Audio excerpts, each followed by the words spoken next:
I'm Satvik Narayan from 6D. Today I'm going to be delivering the autobiography of Sardar Vallabhbhai Patel. Autobiography of Sardar Vallabhbhai Patel. I, Vallabhbhai Jawaharbhai Patel, was born on 31st October in 1875 in Gujarat, India. I was the fourth of 6 children born to Jawaharbhai Patel, who was a farmer. My family belonged to a traditional farming community. My parents instilled in me the values of hard work, discipline and integrity. I was a good student and excelled in my studies. After graduating from high school, I worked as a teacher for a few years to save up some money for my college tuition.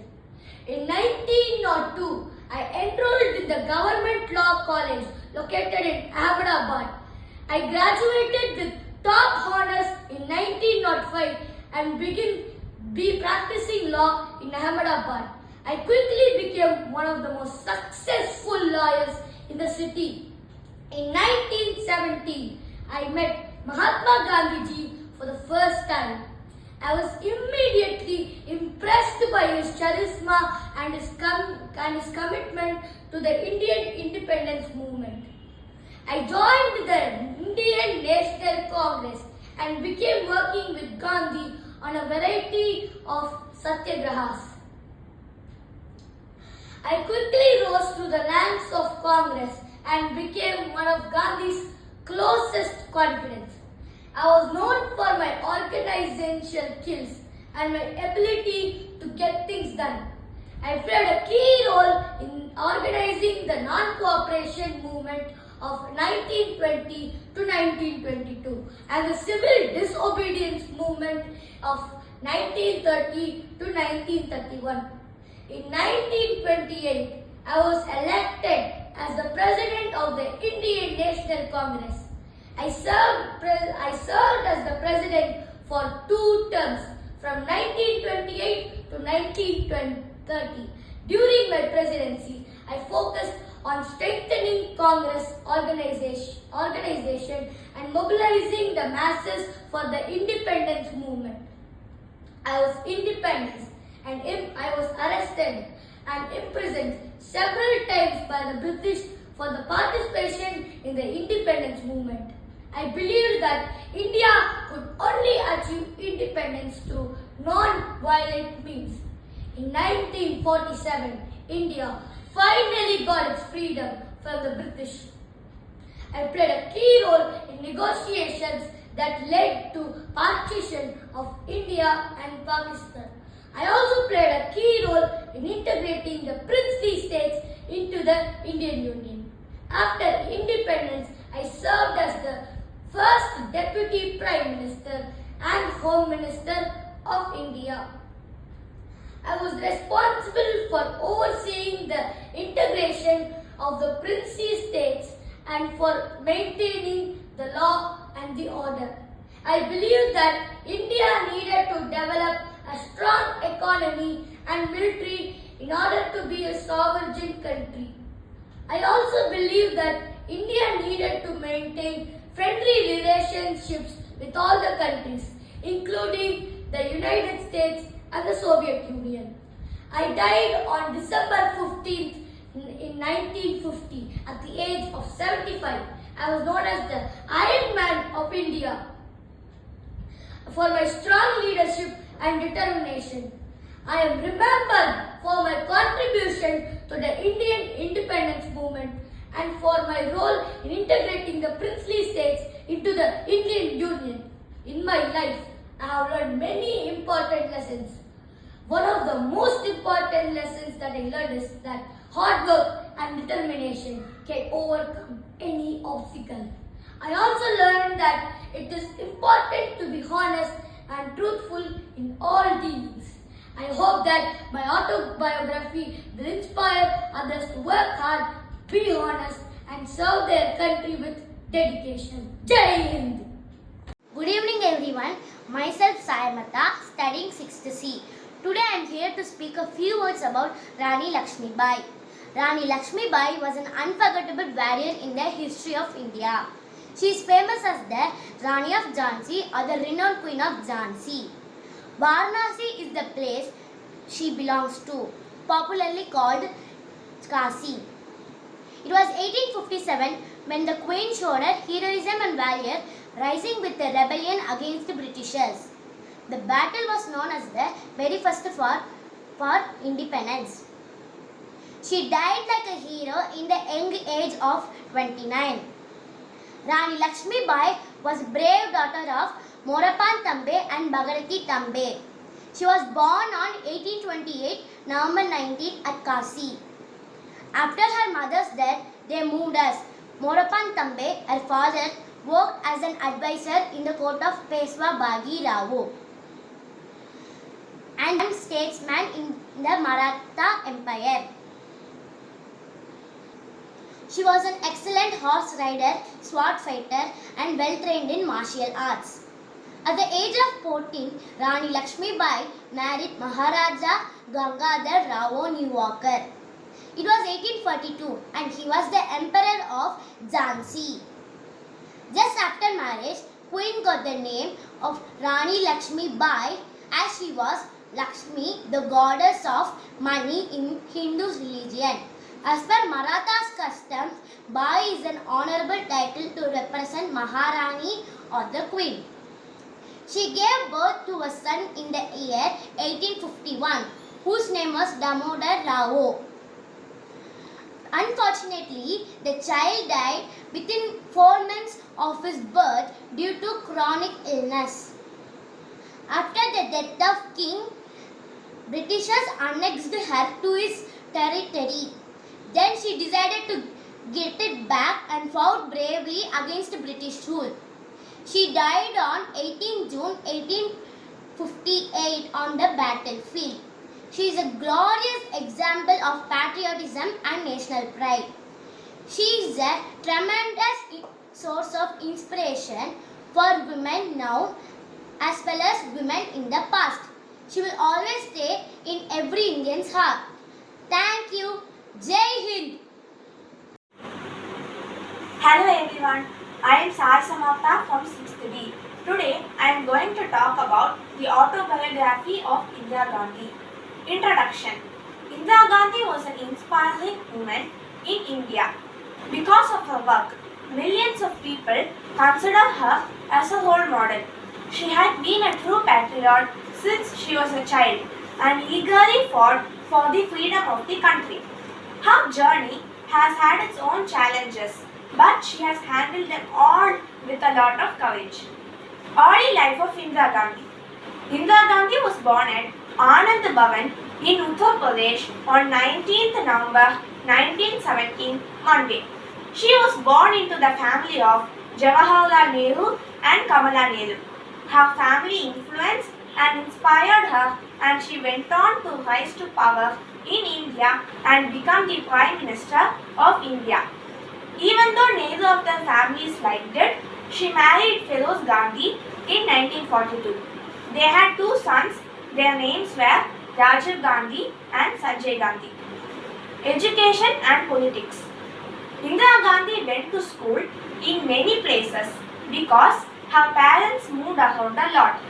She only went to elementary school in Allahabad. She also studied many different things at Oxford and Shantiniketan. In 1964, the year her father died, she was chosen to be the Minister of Information and Broadcasting. Sri Lal Bahadur Shastri, the second Prime Minister of India, died suddenly on January 24, 1966, and Mrs. Indira Gandhi became the third and first woman Prime Minister of India. Her time as Prime Minister can be split into 2 parts. During her second term, she had to deal with a lot more problems. Indira Gandhi, the leader. Indira Gandhi was a great leader. 3 times in a row, she was named the Prime Minister of the country. She was treated badly because of her gender by both her own people and other people. She was also the president of the Indian National Congress, a major political group. From 1975 to 1977, Indira declared a state of emergency. India's whole political system improved and came together while she was in charge. Indira Gandhi had to deal with a lot of anger and criticism over things like the 1984 Sikh riot and the 1984 emergency. Death of Indira Gandhi. Indira Gandhi was killed on Wednesday, October 31, 1984. The whole world was shocked. At the age of 62, Satwant Singh and Beam Singh, two of her Sikh bodyguards, killed her. She was taken to the hospital quickly, but she died on the way. She was assassinated in response to the attack. She commanded on the Golden Temple to get rid of the terrorists. This made the Sikhs angrier. Conclusion. Indira Gandhi made a big difference in India. She is a symbol of feminism in India. Indira Gandhi cared a lot about the welfare of rural people, and because of her hard work, India's poverty, food production and literacy rate all went up by a lot. Indira Gandhi was a great leader with a great personality. She has been and will continue to be a great source of inspiration for a lot of people. Thank you. Good morning. Today I am going to give you a speech about Dr. B.R. Ambedkar, birth and introduction. Dr. B.R. Ambedkar was one of the greatest leaders in Indian Constitution. Dr. B.R. Ambedkar fought against untouchability rule. He was born in April 14, 1891 in Maharashtra. He was born in a village called Ambed near Ratnagiri district in Maharashtra province. He was born in Mahar caste. In Maharashtra, Mahar caste earned its bravery and fame by participating and winning many wars. But it is considered as a Dalit type untouchable caste. His father Ramji Rao was the third high-ranked Subedar in 40th Platoon in National British Royal Army. He even got many medals, the reason for his bravery. His mother, Bhimbai, was a daughter of a high-ranked major in National Royal British Army. Childhood education. Ambedkar's childhood education went by many hardships. He was discriminated the reason for his caste, but he didn't deviate his studies. He went further, but after some few years, because of some reasons, Ramji's family moved to Mumbai, Baroda state. For Mumbai, Baroda state. There he joined Elphinstone's High School. He was a disciplined and neat person in his school, but his family got into a very poor condition. But he joined college in where he lived. The king. Sayaji Rao Gaekwad was the king where Ambedkar lived. He was a great human with very high thoughts and very high feelings. His wish was to get as many opportunities for the untouchable children for their studies. The king knew that Ambedkar was a great scholar in his studies, so he gave some of his money to pay the fees of his high school. In 1907, he finished or passed his matriculation examination and he attended his college there. In 1913, he also passed his BA examination in the college. But he needed to study further. His thoughts were straight into that. So the king sent him to America. There he joined the famous Columbia University. In 1917, he passed his MA, but his thirst was not fulfilled. He also started to research about PhD in his national benefits of India. His research paper surprised the examiners and the directors. He finished his PhD in 1920 and got the title Dr. Bhimrao Ramji Ambedkar.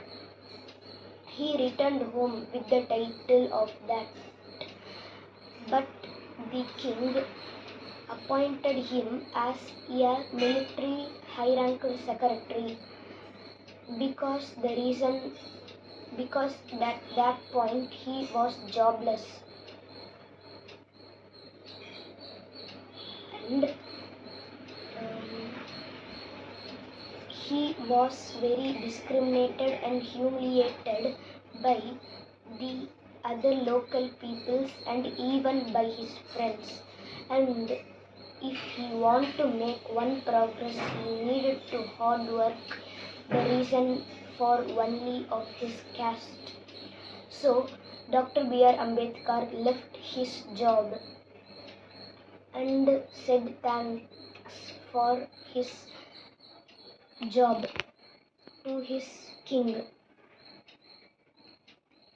In 1919, he gone to London with the permission of the king for a monthly scholarship for 3 years. He passed his BSc and DSc and came with the title with that at bar at law in law. Coming home, he came home to Baroda State, Bombay, and said a good thanks for the king. Constitute resolve to improve the society. Dr. Ambedkar started to resolve the problems of the rulings in the society. He started to announce that every untouchable person should stand together. For that, they should start to fight with others. He also found that a letter called Bahiskrit Bharat started to come out. So, this motivated other higher castes and they started to build some hospitals, hostels, colleges, schools, even some facilities only for untouchable caste. So it made him easier for make the rule